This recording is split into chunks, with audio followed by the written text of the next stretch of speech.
The morning air in Asheville carries a softness that feels almost deliberate.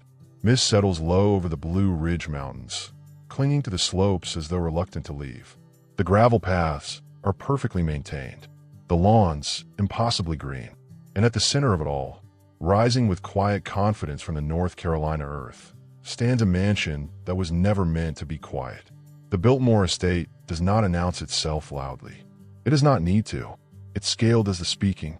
4 acres of floor space, 250 rooms, a private world built not just to house a family, but to stage a vision of power so complete it bordered on theater. Today, visitors move through it in careful lines, their footsteps softened by carpets that have outlived generations. They whisper, they look up, they try in some small way to imagine what it once felt like when the house was alive. But the silence here is not natural.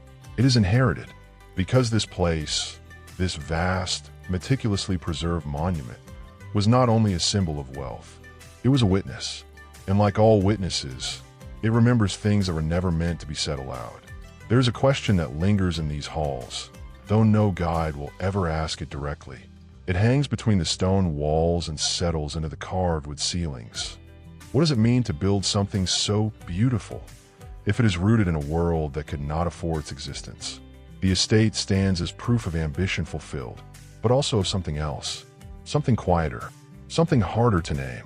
The gravel crunches underfoot as the morning's first visitors approach. They come with cameras, with brochures, with expectations shaped by photographs, turrets against blue skies, endless gardens, the promise of grandeur untouched by time. And for a moment, that illusion holds. The facade delivers exactly what it promises: symmetry, scale, perfection. But the land beneath tells a longer story. Long before the first stone was laid, this landscape was something else entirely. Forested, unclaimed in the way that land is only ever briefly unclaimed. It watched the arrival of surveyors, the clearing of trees, the slow transformation of wilderness into design. The mountains did not resist. They never do. They observe. And so they observed as a young man named George Washington Vanderbilt arrived with a vision that seemed almost implausible in its scope. Not just a house, but an estate. Not just an estate, but a statement. He was not alone in this ambition. He was part of a generation that believed wealth could reshape the world, not only in cities, but in landscapes. Railroads stretched across the continent. Fortunes accumulated faster than the public could comprehend. And here, in the quiet of North Carolina, one of those fortunes would take physical form. But even in its earliest days, there were those who questioned it. A local newspaper, printed in Asheville in the late 19th century, described the project with a mixture of awe and unease. A palace rises among the hills, it read. Its purpose not yet fully understood by those who watch its ascent. The words were careful, respectful, but the implication lingered. Not everyone saw this as progress, because to build something of this magnitude required more than vision. It required labor, land, displacement, decisions made far from the view of those who would later walk its polished floors. The estate, in its present form, does not show you those decisions. It shows you the result. Inside, the rooms are arranged as though waiting. A dining table set with precision. A library lined with thousands of volumes, each chosen not just for content, but for what it signaled about the man who collected them. Bedrooms that feel less like private spaces and more like curated experiences, designed to be seen, even in absence. And yet, there are moments when the illusion fractures. A servant's corridor, narrow and unadorned, running parallel to a hallway of carved elegance.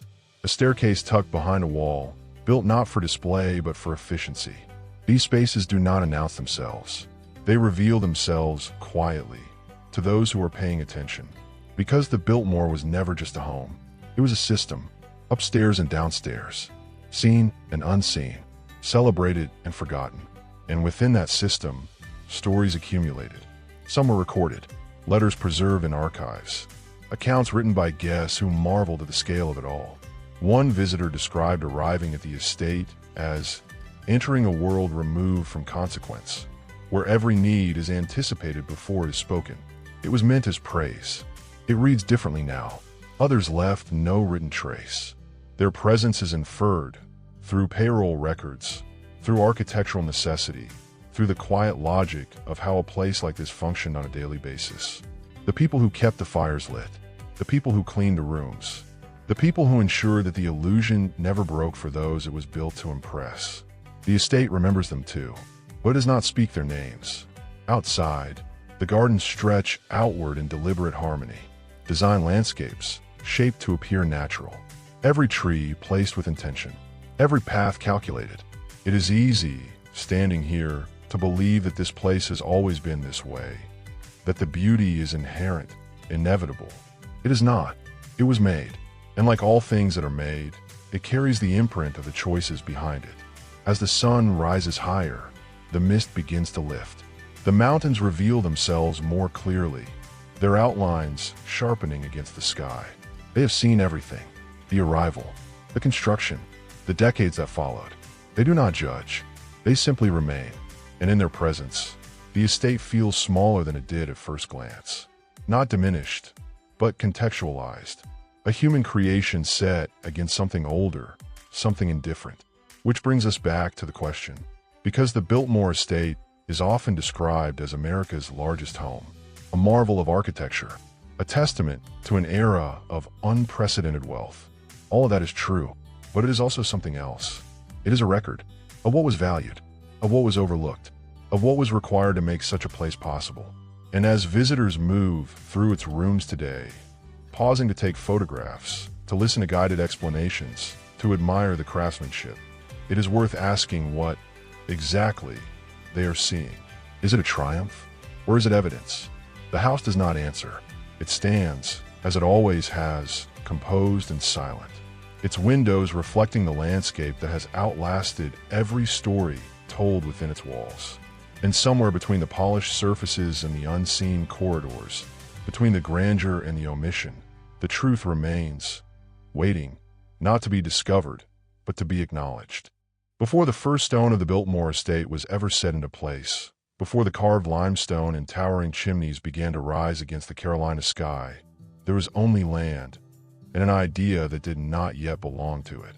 In the late 19th century, Asheville was not the destination it would later become. It was a quiet mountain town, known more for its air than its ambition. Doctors recommended it to patients suffering from tuberculosis. Wealthy families, seeking refuge from the industrial cities of the Northeast, arrived for the climate, not for spectacle. The Blue Ridge Mountains stood as they always had, uninterested in the movements of capital, unmoved by the ambitions of men. And yet, by the 1880s, something was changing. America itself was changing. The country was deep in what historians would later call the Gilded Age, a period defined not by subtlety, but by accumulation. Railroads stitched the continent together. Steel rose in cities that had barely existed a generation before. Fortunes expanded at a scale that had no precedent. Names like Carnegie, Rockefeller, and Morgan became synonymous not just with wealth, but with a new kind of power, one that operated above the rhythms of ordinary life. It was into this world that George Washington Vanderbilt was born, not as a builder of empires, but as the inheritor of one. Unlike his brothers, who extended the family's railroad dominance, Vanderbilt moved differently through the world. He read, he traveled, he collected. He was described, in private correspondence, as thoughtful to the point of detachment, a man more interested in culture than in conquest. But inheritance has its own gravity. It shapes even those who try to resist it. And by his mid-20s, Vanderbilt was searching for something that would define him, not as a son of wealth, but as its interpreter, a place. In 1888, during a visit to Asheville, he found it, or perhaps more accurately, he decided that he had. The land he chose was not empty. It never is. It consisted of farms, small homesteads, wooded hills, lives already in motion. But to Vanderbilt, it represented potential, space, a canvas large enough to hold an idea that could not fit within the boundaries of New York society. He began buying parcels quietly at first, then more aggressively, thousands of acres, entire communities absorbed into a single vision. The transactions were legal, documented, but legality does not erase consequence. A local farmer, whose letter survives in a regional archive, wrote in 1890, "The land changes hands faster than we can understand. What was ours is now spoken for, and we are told is progress." There is no anger in the words, only confusion and a sense of inevitability. Vanderbilt did not see himself as a disruptor. In his mind, he was building something enduring, a retreat, a legacy, a place where art, nature, and architecture could exist in harmony. But harmony, in this context, required control, and control required design. For that, he turned to two men whose reputations already shaped the American landscape. The architect, Richard Morris Hunt, was the first, a master of grand design, trained in Paris, responsible for some of the most opulent residences of the era. Hunt did not simply build houses. He constructed statements, structures that communicated status as clearly as any title or lineage.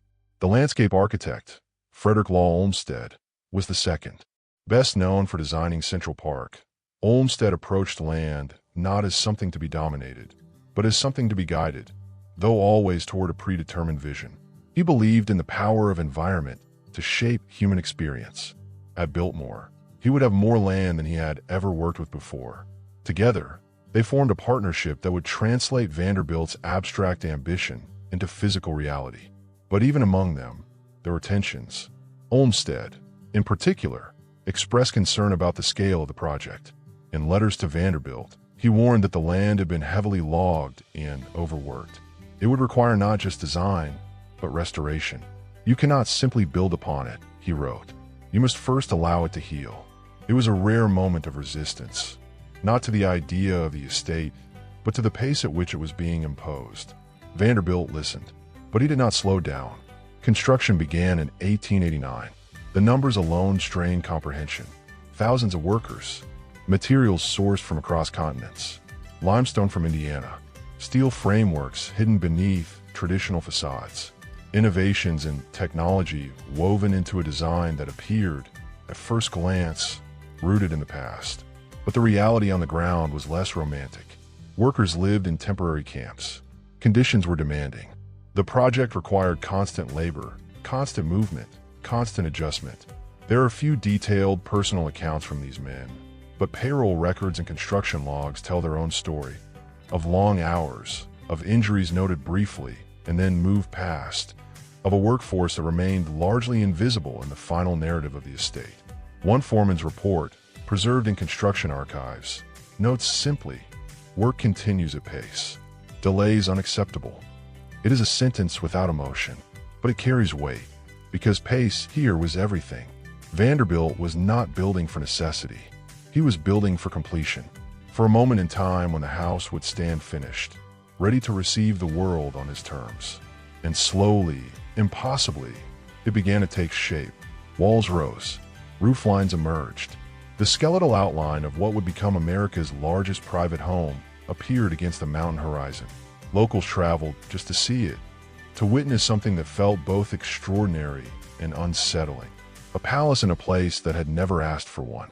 But perhaps the most remarkable transformation was not the house itself. It was the land. Olmsted's vision extended far beyond gardens. He saw the estate as a working landscape. Forests managed scientifically, agriculture approached with intention, roads designed not just for access, but for experience. It was in many ways an early experiment in environmental planning. And yet, even this carried contradiction, because the very act of reshaping the land, of deciding what it should become, required the erasure of what it had been. The mountains did not protest. They never do. They watched as forests were replanted according to plan, as rivers were redirected, as wilderness became design, and in their silence, they bore witness to a transformation that was as much about control as it was about creation. By the early 1890s, the estate was nearing completion, but the question remained, unspoken, unresolved. What exactly was this place meant to prove? To Vanderbilt, it was a culmination, a synthesis of everything he valued: art, nature, intellect, beauty, a world constructed not out of necessity, but out of possibility. To those who had watched its rise from the outside, it was something harder to define. A marvel, certainly, but also a signal of how far wealth could reach, of how completely it could reshape not just cities, but landscapes, and of how quietly those changes could occur, even as they alter the lives of everyone around them. The estate stood nearly ready, the vision almost complete. The mountains remained, as they always had, waiting, not finished in a way that such a place is ever truly finished, but ready in the way that mattered. The scaffolding had come down, the final furnishings had arrived, the staff had been trained, positioned, rehearsed, and on Christmas Eve, George Washington Vanderbilt opened the doors of his estate to the world he had been preparing to receive. Outside, the mountains held their silence. Inside, something entirely different began.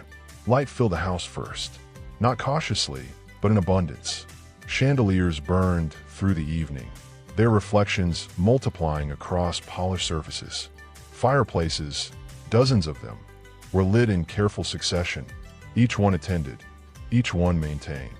The air carried the scent of evergreen and smoke, layered with something quieter, anticipation.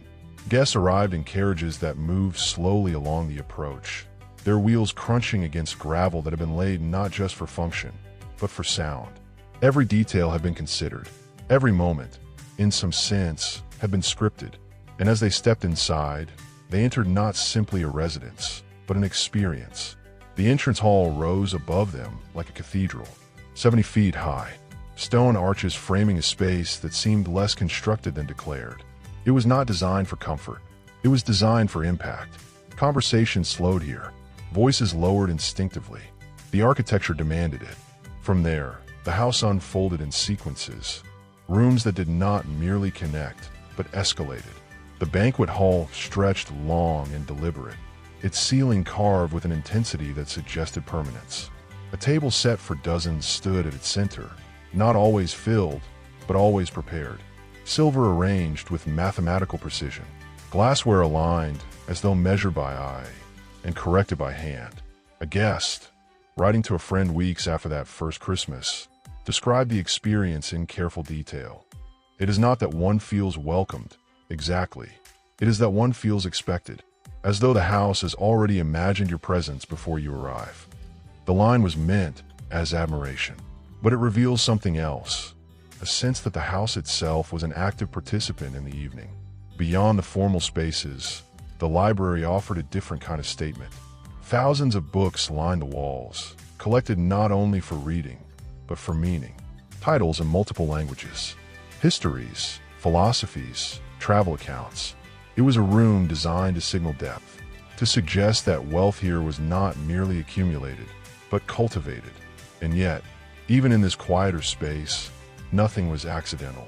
The placement of chairs, the angle of light, the selection of volumes left open on tables, as though mid-thought. It was all arranged, a performance of intellect, as deliberate as any performance of luxury. Upstairs, the private rooms extended the illusion of intimacy. Bedrooms that felt personal, but were never entirely so. Guest suites prepared in advance, each one tailored to an expectation of comfort that bordered on anticipation. Hot water delivered through systems that were, for the time, remarkably advanced. Electric lighting integrated into a design that otherwise leaned heavily on tradition.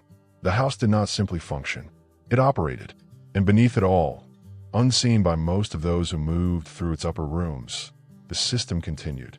Servants moved through corridors that mirrored the grandeur above, but without its ornament. Narrow hallways, hidden staircases, doors designed to open silently, to close without notice. Timing was everything. A dish arriving too early or too late would break the illusion. A room left unattended would reveal the machinery behind the experience. So the machinery remained invisible. A housemaid, whose account was recorded years later in a regional oral history project, described the rhythm of those early years. We were always close, but never present. You could hear everything, but you were not meant to be heard. The house had two lives. We lived in the one no one saw. It was a statement of fact, not complaint, but it carries its own weight. Because the golden era of the Biltmore Estate was not defined only by those who attended its gatherings, but by those who sustained them. Evenings unfolded with a kind of precision that bordered on ritual. Dinner announced at a fixed hour. Courses arriving in measured sequence. Conversations that drifted from literature to travel to politics, always within the boundaries of decorum. Music filling the spaces between words, sometimes live, sometimes mechanical, always intentional. And outside, the landscape completed the experience. The gardens, designed by Frederick Law Olmsted, extended the logic of the house into the open air. Paths curved deliberately, revealing views in controlled succession. A lake placed where it would reflect the sky at specific times of day. Forests managed to appear untouched, even as they were carefully maintained. Guests walked these grounds as though they had always existed this way. They had not, but the illusion held. A journalist from a New York publication, visiting in the late 1890s, wrote with a mixture of fascination and disbelief. It is as though a European estate has been placed, whole and intact, into the American wilderness. One forgets, momentarily, where one is. The forgetting was, in many ways, the point. Because the Biltmore was not just a house. It was a redefinition of place. It suggested that America, still young, still forming its identity, could produce not only industry, but refinement. Not only wealth, but culture. It was an argument made in stone and landscape, presented to anyone who crossed its threshold. And for a time, that argument was convincing. Guests returned. Invitations carried weight. To be welcomed here was to be recognized. Not only socially, but symbolically. The estate became a destination not just for leisure, but for validation. A space where status was not only displayed, but confirmed. But even at its height, there were moments when the surface revealed its edges. A letter from a visiting politician, preserved in private archives, notes an observation made almost in passing. The scale is extraordinary, though one cannot help but notice the distance it creates, not only between host and guest, but between the house and the world beyond it. It is a subtle critique, easy to overlook, but it speaks to something inherent in the design. Because grandeur, at this scale, isolates. It elevates. It separates. It creates a world that is complete within itself, and therefore detached from everything outside it. Inside the Biltmore, this detachment felt like success. Outside, it meant something else. The mountains continue to watch, through winter gatherings and summer retreats, through evenings filled with light and mornings that returned, inevitably, to quiet. They observed a house at full power, a place operating exactly as it had been imagined. But they also observed something more subtle, a stillness beneath the movement, a sense that even at its peak, the estate existed in a kind of suspension, held between what it was and what it could not remain. Because no system, no matter how carefully constructed, exists outside of time. And time, unlike architecture, does not follow design. For a time, the illusion held. The house remained full. The fire stayed lit. Guests arrived, departed, returned again. The rhythms of the estate, so carefully constructed, continued without interruption, as though insulated from the world beyond the mountains. But beneath that surface, something quieter had already begun. It did not announce itself. It rarely does, because the Biltmore Estate, in all its scale and precision, was not simply a product of wealth. It was a product of a very specific kind of wealth, one that had surged rapidly, unevenly, and often without scrutiny during the final decades of the 19th century. The same forces that made its existence possible carried within them a set of contradictions that could not remain hidden forever. The house, in its early years, did not acknowledge those contradictions, but they were there. They were present in the structure of the household itself, in the separation between those who dined beneath chandeliers and those who ensured the chandeliers were lit, in the careful choreography that allowed one world to appear effortless while another absorbed the effort entirely. This was not unique to Biltmore. It was the logic of the age, but here it was magnified. A guest walking through the main corridors might never encounter the systems that sustained their experience. The doors remained closed at the right moments. The corridors remained empty when they needed to be. The illusion of ease was maintained not just through design, but through discipline. And discipline, in this context, meant silence. A former footman, interviewed decades later, described the expectation with unsettling clarity. You were not to exist unless required. and when required, you were to disappear immediately after. There is no embellishment in the statement. It is delivered as fact, but it reveals the structure beneath the surface, the human cost of maintaining perfection. Because perfection here was not passive, it was enforced. The estate operated on a hierarchy that extended beyond visibility. It shaped movement, speech, even presence. Those who lived within its lower levels understood the boundaries not as suggestions, but as conditions. And yet, for those at the top, the experience remained uninterrupted. This was the contradiction, a world built to feel complete, sustained by a reality that remained deliberately incomplete. But the deeper tension did not lie only within the walls of the house. It extended outward, into the land itself. Frederick Law Olmsted's vision for the estate had been ambitious, even progressive in certain respects. He introduced scientific forestry practices. He sought to restore land that had been overworked and depleted. In doing so, he created what would later be recognized as one of the earliest examples of managed conservation in the United States. But restoration, in this context, was not neutral. It was selective. The land was reshaped according to a plan that prioritized aesthetics, productivity, and control. Forests were replanted, but not as they had been. Fields were cultivated, but within boundaries that served the estate's design. The natural world, like the architecture, was curated. And in that curation, something was lost. Not visibly, not immediately, but fundamentally. The mountains, as always, observed. They watched as the estate presented itself as harmony between man and nature, between wealth and refinement. And they held, in their silence, the knowledge that harmony imposed is not the same as harmony found. There were those, even at the time, who sensed this. A regional publication, writing in the early 1900s, offered a rare moment of reflection. The estate stands as a triumph of vision, though one wonders what has been exchanged to achieve such completeness. The land is beautiful, yes, but it is a beauty that answers to a single will.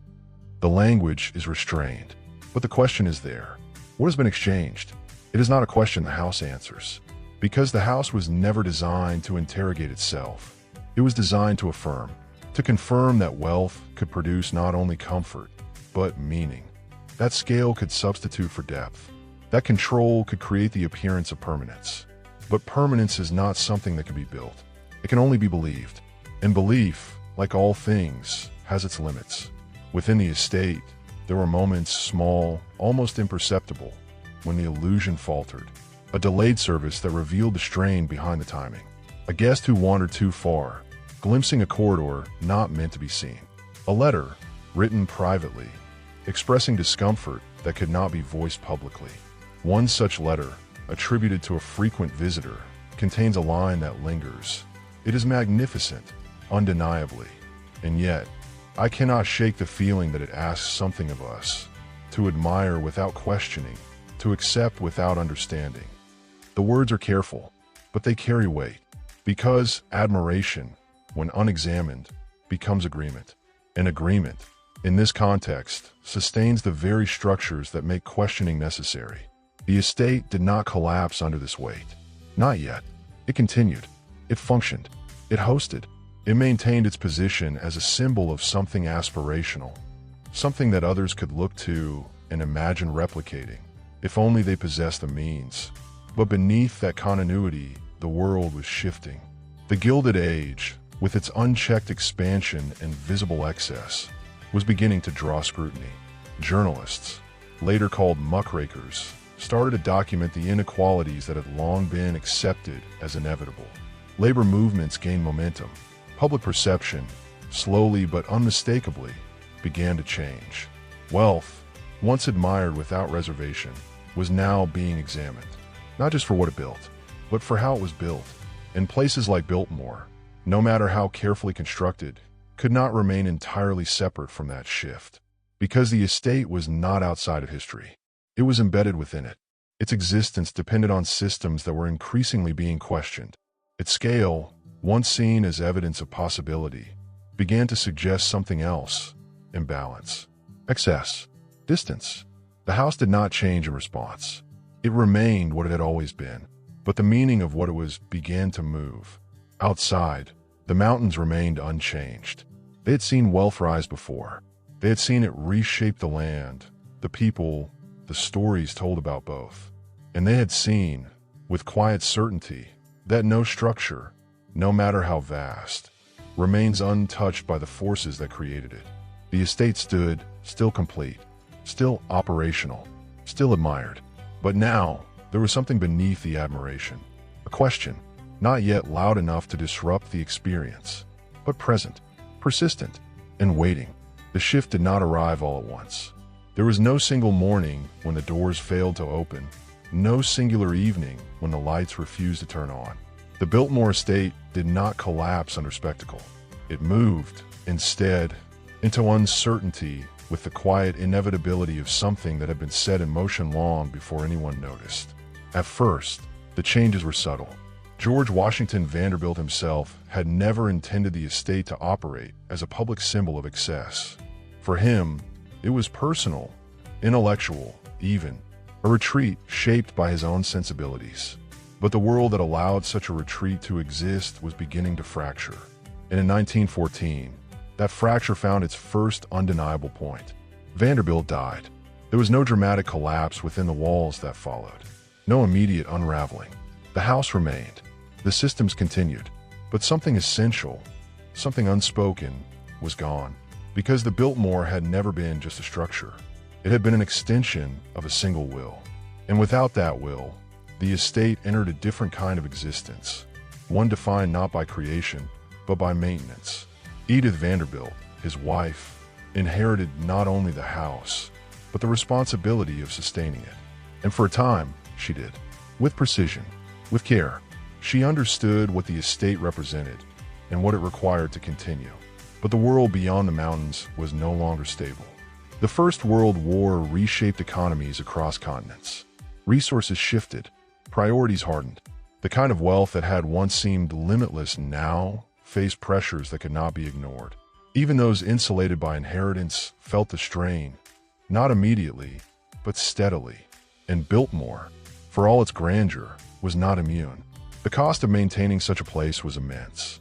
Not occasionally, constantly. Staff wages, repairs, agricultural operations, the endless, unseen work required to preserve the illusion of effortlessness. The system that had once functioned seamlessly now demanded something else. Adjustment. There were attempts. During the war, parts of the estate were offered for use in support of the national effort. Agricultural production increased. The land, always part of the estate's identity, became more than aesthetic. It became functional in a way that aligned with the country at war. But even this shift carried tension, because the estate had never been built for necessity. It had been built for possibility. And possibility, under pressure, becomes difficult to sustain. Then came the 1920s. For a brief moment, it seemed as though the world might return to something resembling its former rhythm. Prosperity, though uneven, resurfaced. Social life regained its energy. The estate continued to host, to operate, to present itself as it always had. But beneath that surface, the foundation was weakening. The systems that supported vast private estates across America were becoming increasingly fragile. Taxes rose. Public scrutiny intensified. The idea of maintaining such concentrated wealth in a single property began to feel less like achievement and more like imbalance. And then, in 1929, the illusion ended. The stock market crashed. It did not reach the mountains with noise. It did not announce itself at the gates of the estate. But its effects moved quickly, silently, through the structures that sustained places like Biltmore. Income streams collapsed. Investments vanished. The economic network that had once made such estates viable began to disintegrate. And suddenly, the question was no longer philosophical. It was practical. How do you sustain something this large when the world that supported it no longer exists? Edith Vanderbilt faced that question directly. There are no easy answers. The estate, for all its beauty, was a liability. A vast, complex, expensive system that required continuous input. Without it, deterioration would not be gradual. It would be immediate. Decisions had to be made. Not slowly, not carefully, quickly. In 1930, a choice was reached that would redefine the estate forever. The house would open to the public. It was not framed as surrender. It was presented as adaptation, an opportunity for others to experience what had once been private, a way to preserve the estate by transforming its purpose. But the shift was irreversible, because the moment the doors opened, not for invited guests, but for anyone who could purchase entry, the nature of the place changed. It was no longer a world apart. It was an exhibit. A visitor from that first year, writing in a travel journal, captured the moment with quiet precision. One walks through rooms that feel intact but not alive. The presence is gone, though everything remains. The sentence lingers because it names something difficult to articulate. The house had not been emptied. What had been altered?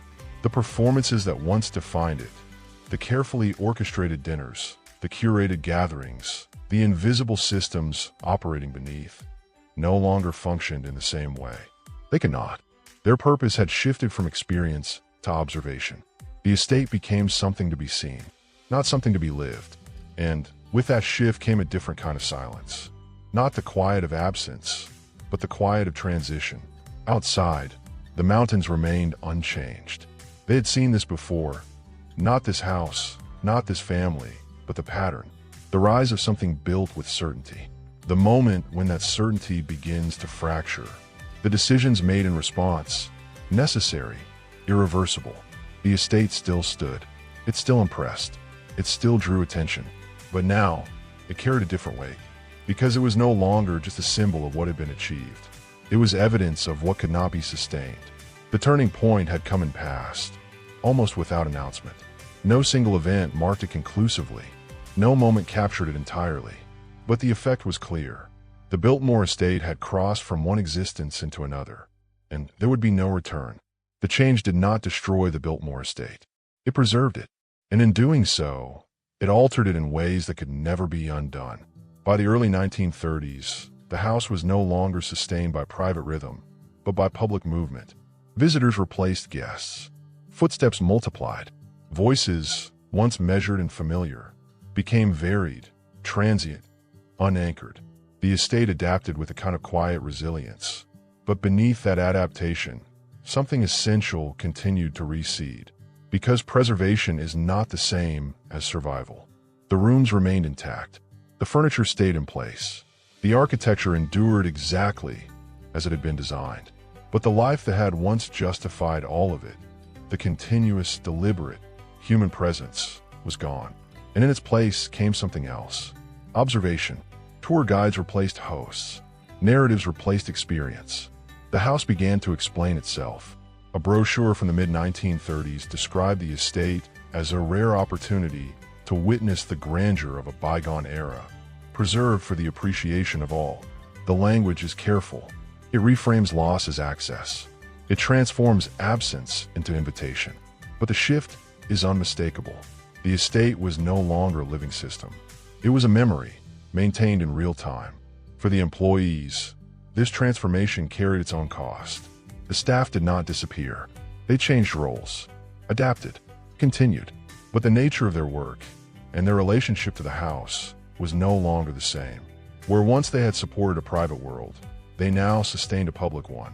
The intimacy of service was replaced by the visibility of maintenance. A groundskeeper, interviewed decades later, described the difference with quiet clarity. Before, the work was hidden. You did your job so no one would notice. After, the work became part of what people came to see. Not directly, but they could feel it. The house needed constant attention, and now that attention had an audience. The illusion had shifted, not broken, not entirely, but exposed. Visitors walked through rooms that appeared untouched, yet carried the unmistakable absence of those who had once inhabited them. They paused where others had once lingered. They looked at objects that had once been used without ceremony. They listened to descriptions of moments that could no longer be experienced. And slowly, the house became quieter, not in sound, but in meaning, because repetition changes things. The same rooms, viewed thousands of times. The same stories told again and again. The same spaces, maintained not for use, but for continuity. The Biltmore Estate did not decay in the traditional sense. It did not fall into ruin. Its walls did not crumble. Its gardens did not wither. If anything, it became more controlled, more stable, more carefully managed than it had ever been before. But stability here came at a cost. It required stillness. The estate could no longer evolve. It could no longer adapt in the way it once had. Change, once a defining feature of its creation, became something to resist. The goal was no longer to build, but to maintain, to hold the image steady, even as the world outside continued to move. And the world did move. The decades that followed brought transformations that reshaped America entirely. The Second World War, industrial expansion, suburban growth, cultural shifts that redefined class, wealth, and visibility. The very idea of a private estate of this scale, once aspirational, became increasingly distant from the lives of most people. And yet, Biltmore remained. Visitors continued to arrive. The estate continued to present itself. The narrative adapted just enough to remain relevant, framed not as excess, but as heritage, not as isolation, but as history. But beneath that framing, the truth remained unchanged. This was a place built for a world that no longer existed, and the longer it stood, the more that absence became part of its identity. A historian writing in the late 20th century observed, "The Biltmore Estate survives not because it resisted change, but because it surrendered to a different kind of purpose. It no longer asserts relevance, it offers reflection." The distinction is subtle, but it matters, because reflection does not require participation, only distance. Inside the house, that distance is everywhere. It is in the rope barriers that separate visitors from objects once used freely, in the guided paths that determine movement through spaces once navigated intuitively, in the quiet understanding that everything being seen belongs to a past that cannot be re-entered. The estate has not been abandoned, but it has been left behind. Outside, the land continues to perform its role with precision. The gardens remain immaculate. The forests, carefully managed, retain their curated appearance. The roads guide visitors along routes designed more than a century ago. It all works, exactly as intended.